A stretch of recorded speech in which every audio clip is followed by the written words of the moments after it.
ফলে বুঝতে পারছেন যে একটা নতুন রাজনৈতিক কৌতূহলের জন্ম দিয়েছে আজকে যে 40 মিনিটের দীর্ঘ বৈঠক রাজ্যের মুখ্যমন্ত্রীর সঙ্গে সুদীপ বন্দ্যোপাধ্যায় রয়েছে। আমি এই বৈঠক সম্পর্কে আরো বিস্তারিত জানার জন্য আরেকবার কথা বলবো সরাসরি আমাদের প্রতিনিধি কৃষ্ণেন্দু অধিকারীর সঙ্গে। কৃষ্ণেন্দু,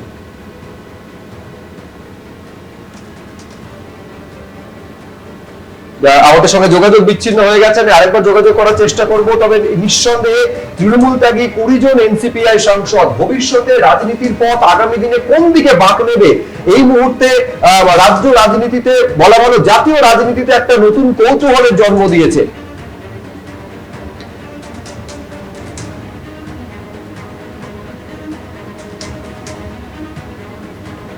সরাসরি কথা বলবো কৃষ্ণেন্দু অধিকারীর সঙ্গে, আমি আরেকবার যোগাযোগ করতে পেরেছি। কৃষ্ণেন্দু, কি হলো আজকের বৈঠক, আমি আরেকবার তোমার থেকে জানতে চাইছি। দেখো, প্রথমত বলি যে আগামীকাল মুখ্যমন্ত্রী দিল্লি যাওয়ার কথা ছিল। 1টার সময় বঙ্গভবনে এনসিপিআই সাংসদদের সঙ্গে তার বৈঠক হওয়ার কথা ছিল, এবং সেই বৈঠকে ভূপেন্দ্র যাদব বিজেপি নেতা এবং রাজ্যের দায়িত্বপ্রাপ্ত নেতা তার সঙ্গে বৈঠক হওয়ার কথা ছিল।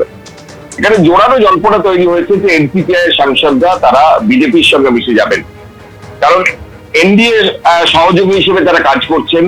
আগামীকাল এনডিএ এর বৈঠকে তারা ডাক পেয়েছেন, পার্লামেন্টে আলাদা আসন পেয়েছেন।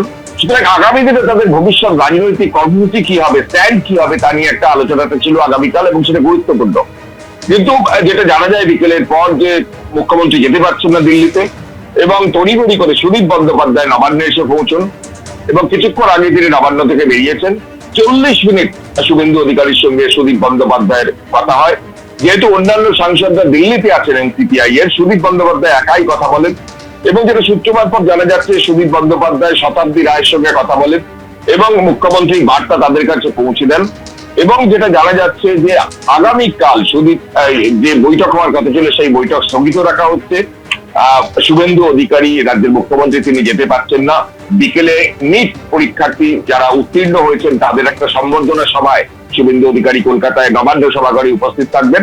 এবং এই প্রেক্ষাপটে প্রাথমিক যে প্রস্তুতি বৈঠক সেটাই আজকে নবান্নে হয়ে যায়, এবং সেখানে সূত্র মারফত জানা যাচ্ছে যে আপাতত এনসিপিআই এর সদস্য হিসেবেই এনডিএ এর সহযোগী হিসেবেই তারা কাজ করবেন বা তাদের অবস্থান চালাবেন।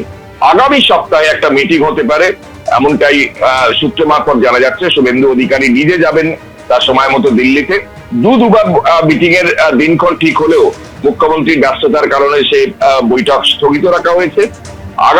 আজকে তার বৈঠকে যেটা ঠিক হয়েছে, আগামী 1 সপ্তাহ পর মুখ্যমন্ত্রী দিল্লি যেতে পারেন, এবং সেই সময় সমস্ত সাংসদ যারা এনসিপিআই সাংসদ তাদের সঙ্গে বৈঠকে বসতে পারেন।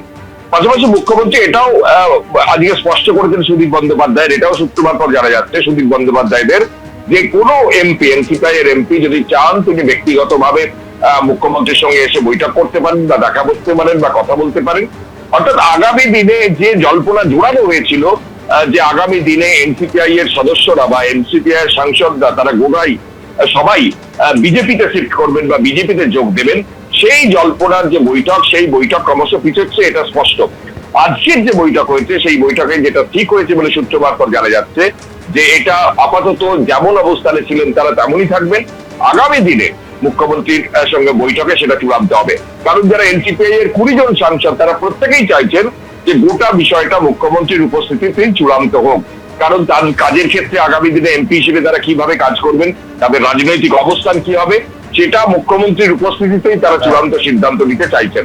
কারণ তুমি জানো যেদিন ভূপেন্দ্র যাদবের বাড়িতে বৈঠক হয়েছিল এই তৃণমূলের প্রাক্তন সাংসদদের, সেদিন তারা এনসিপিআই এ যোগ দেননি, কিন্তু সেখানেও মুখ্যমন্ত্রী স্বয়ং উপস্থিত ছিলেন, এবং তারা অবস্থান সেখানে স্পষ্ট করেছিলেন যে এনডিএ এর সহযোগী হিসেবে তারা কাজ করবেন। সুতরাং সেই অবস্থান এখনো রয়েছে, এনডিএ এর সহযোগী হিসেবেই তারা কাজ করবেন, এনডিএ এর মিটিং এ আগামীকাল জয়েন করবেন, আলাদা তারা আসলে এই যে জল্পনাটা তৈরি হয়েছে যে বিজেপিতে এনসিপিআই এর মিশে যাওয়া শুধু সময়ের অপেক্ষা কিনা, সেটা আগামী দিনে পরিণতি পাবে কিনা, তার জন্য আরো কিছুটা সময় আমাদের অপেক্ষা করতে হবে। আপাতত কৃষ্ণেন্দু আমাদের প্রতিনিধিকে ধন্যবাদ জানাচ্ছি। এবিপি আনন্দ, এগিয়ে থাকে, এগিয়ে রাখে।